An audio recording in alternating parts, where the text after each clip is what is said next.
Esiste un pedale che ogni chitarrista, dal più principiante al più esperto, dovrebbe avere nella sua custodia.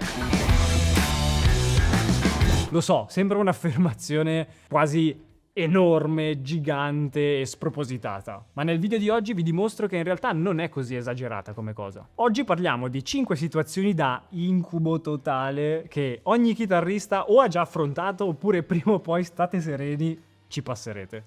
E con questa piccola scatola avrete una soluzione per ognuna di quelle 5 situazioni. E mi raccomando, attenti, perché la numero 4 è importantissima, roba da salvare la serata. Situazione da incubo numero 1. L'amplificatore, mentre stai suonando il concerto più bello della tua vita, ha problemi, non funziona, non suona come dovrebbe. Insomma, ti lascia a piedi e tu non sai che cosa fare. Immaginati la scena. Sei al soundcheck e provi i tuoi suoni. È il tuo momento. Accendi il tuo amplificatore valvolare, lo colleghi alla tua pedaliera, tutto ok, fai il soundcheck, finisce e sei tranquillo, forse per la prima volta nella tua vita. Sali sul palco per iniziare a suonare, attacchi il cavo, accendi, silenzio.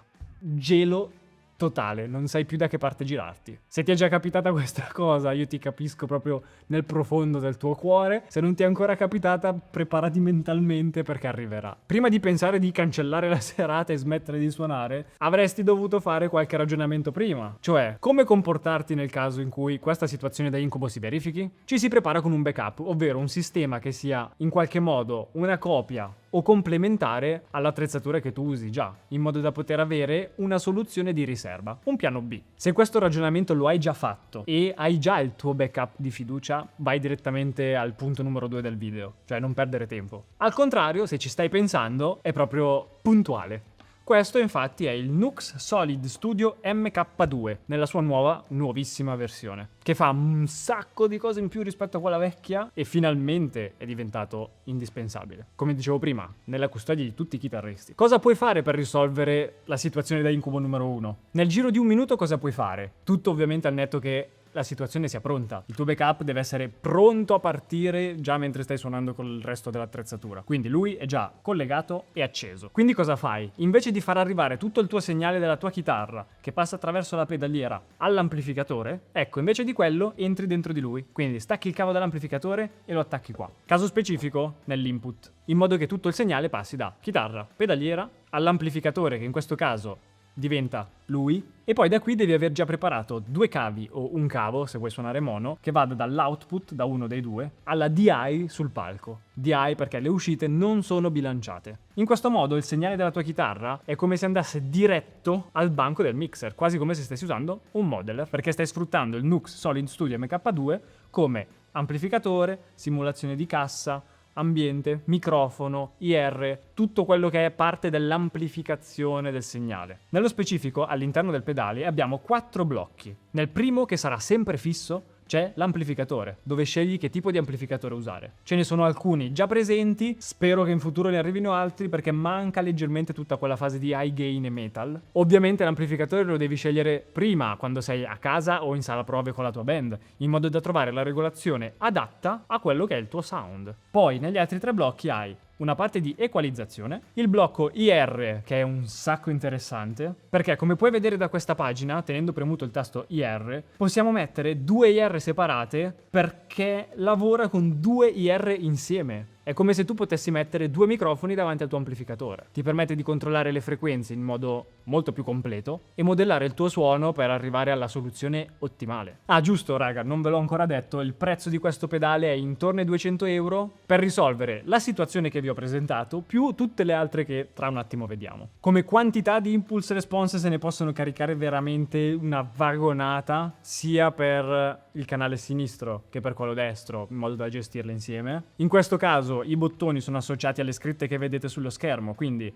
per selezionare l'IR a sinistra schiaccio qui dove c'ho LIR e poi posso scorrere con questo potenziometro oppure con page su e giù. Una volta che l'ho selezionata e voglio selezionare quella del canale destro, schiaccio qua RIR, cioè right, e poi faccio la stessa cosa. Trovata l'IR che voglio, la seleziono, premo il bottone gigante e poi qui arriva la magia, cioè posso regolare indipendentemente questa IR dall'altra, quindi posso spostare il posizionamento del microfono seguendo questa griglia, dove ho con edge che è il bordo del cono, con che è la fascia esatta del cono, cap edge è il bordo del, diciamo, quella sezione rotonda al centro del cono, e cap è esattamente il centro del cono. Tutto regolato e parametrato anche con la distanza dalla cassa, quindi posso scegliere da 0 fino a 8. Per posizionare il tutto basta usare le freccettine che vedete a schermo, su, giù, destra, sinistra, un po' come giocare alla Play. In questo caso vi ho spiegato come usarlo come backup, come sistema di scorta, ma se avete la vostra pedaliera dei sogni composta dai vostri pedalini preferiti e state cercando una soluzione un pochettino più compatta per non dovervi portare dietro l'amplificatore vero, ecco, questo Nux funziona e si integra molto bene con una pedaliera. Potete metterlo lì dentro, valorizzare i vostri pedali e contemporaneamente avere un gran suono. Nel caso specifico, il pedale da solo suona così.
Situazione da incubo numero 2, la sala prove incasinata, che è piena di volume, di suoni, di casino. Abbiamo già parlato di questo tema nel video delle in-ear, vi lascio il video qui sopra. Il concetto qual è? Abbattere il rumore in modo che tutti poi possano ascoltare meglio. Questo oggetto semplicemente vi permette di abbattere quel volume. Come dicevo prima, vi elimina l'amplificatore e la sua cassa, vi porta ad andare in diretta all'interno dell'impianto e poi da lì potete sviluppare il vostro sistema di ascolto personale, che sia in cuffia perché collegate le cuffie direttamente al pedale dall'uscita cuffie, oppure collegate una bella prolunga e vi attaccate al mixer della sala prove per sentire anche gli altri. Insomma, il succo è che se volete raggiungere quel risultato a livello di comodità, di ascolto, di situazione e anche di tranquillità, perché poi non si litiga più per i volumi, questo Nux è un attrezzo per andare in quella direzione senza poi spendere cifre folli. Le in-ear semplicemente arrivano in una fase successiva, quando poi si lavora sul proprio ascolto personale, ok? Deve essere chiara questa distinzione. Soluzione da incubo numero 3. Hai il tuo amplificatore valvolare, ti piace un sacco. Hai i tuoi pedali preferiti, ti piacciono un sacco. Però sei a casa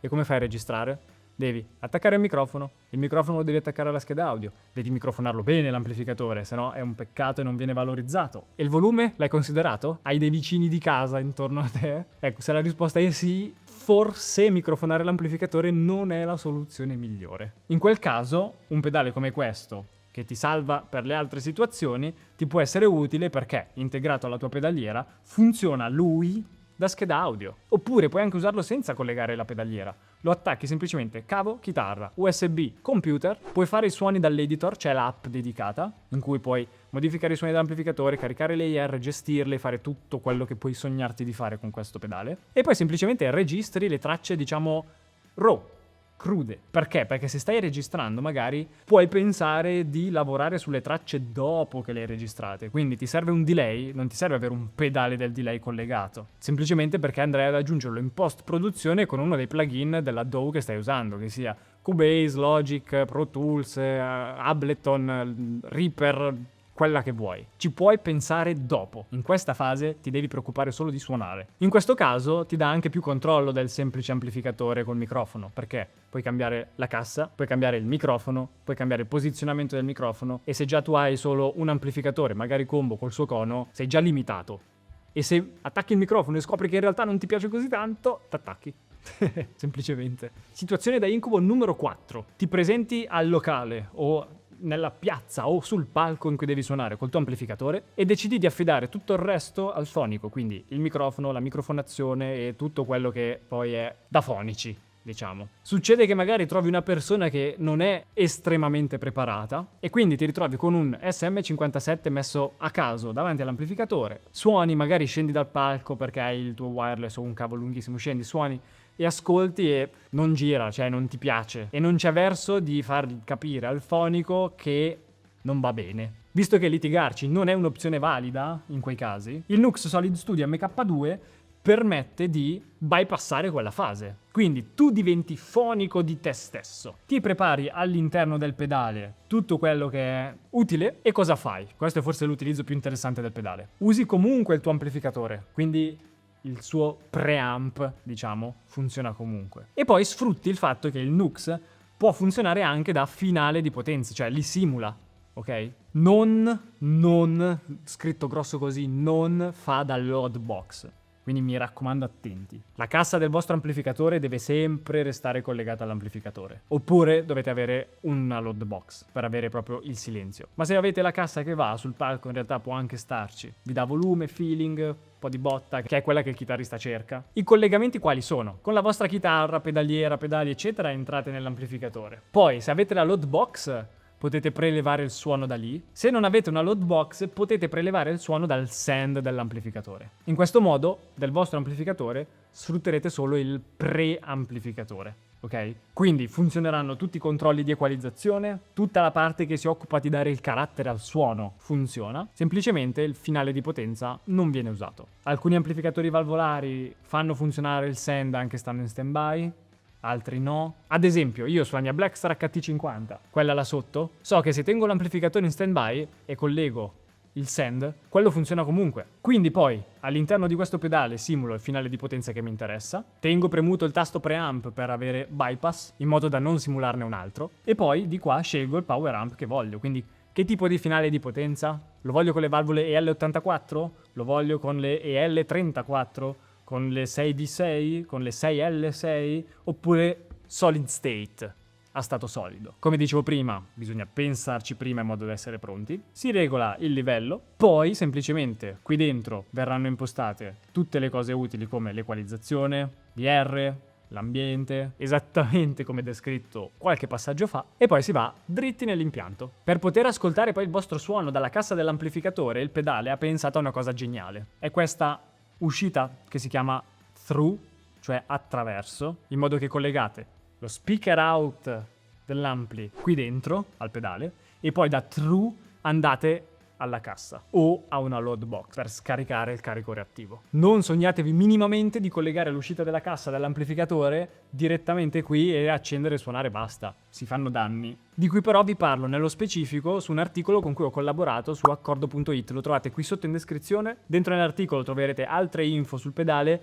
e ovviamente anche un piccolo video esclusivo per l'articolo dedicato a questo funzionamento, perché è proprio particolare e merita un video a sé con tutte le info. Mi raccomando, Situazione da incubo numero 5. Siete sempre in giro, magari con la vostra band, siete in tour a suonare, che bello. Oppure semplicemente andate in vacanza o per un sacco di ragioni diverse, viaggiate con la vostra chitarra anche solo per tenervi in allenamento e siete in giro per lavoro, con questo pedale potete suonare senza dover rinunciare a niente sostanzialmente, perché una volta fatto il suono di base utile a suonare e volendo anche registrare, alla fine poi basta un portatile, potete collegare le cuffie direttamente da qui e ascoltare il suono con una qualità veramente molto molto alta. Cose essenziali per questo rig sono la chitarra, il pedale e un cavo che colleghi la chitarra al pedale. Fine. Alla fine non sai mai dov'è che colpisce l'ispirazione. Magari sei in spiaggia, in una stanza di hotel di una delle città più belle del mondo. Meglio essere pronti. Quindi torniamo alla domanda iniziale. Ogni chitarrista dovrebbe avere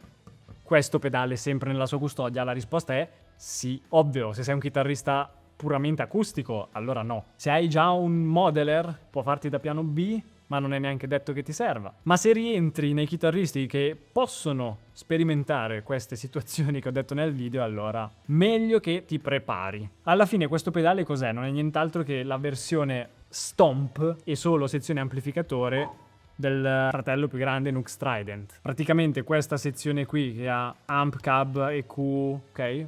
Viene messa qui dentro. Tutto sfruttando il nuovo algoritmo, quello più aggiornato di Nux, che è il TS-AC 4K, quello con la definizione più alta, e il nuovo sistema di IR di Nux, ovvero il Cyber IR. È un modo dinamico di gestire le IR, come vi ho fatto vedere prima, che funziona tanto bene. E se non vi piacciono quelli che ci sono dentro, comunque potete metterci le vostre preferite. Insomma, avere una soluzione di questo tipo non è un lusso, ok? Soprattutto se si suona tanto in giro, e poi dipende dall'attrezzatura. Questa cosa diventa un'assicurazione praticamente. Tu sei tranquillo che qualsiasi cosa accada, comunque ne esci bene. E quando si suona con questa sicurezza, raga, è proprio bello. Ora però tocca a voi, voglio leggere qui sotto le vostre storie, quali sono le cose peggiori che vi sono capitate sul palco. E no, non dovete solo dirvi che vi si è rotta la corda, voglio sentire la vostra sofferenza. Se il video ti è stato utile e stai cercando altre informazioni, mi raccomando, intanto un bel like al video, iscriviti al canale perché di video come questo ce ne sono tantissimi ogni settimana, e poi mi raccomando in descrizione, perché c'è sia il link al pedale per avere tutte le info tecniche, ma anche il link all'articolo di accordo a cui ho collaborato. Dagli un occhio e sono proprio curioso di sapere cosa ne pensi.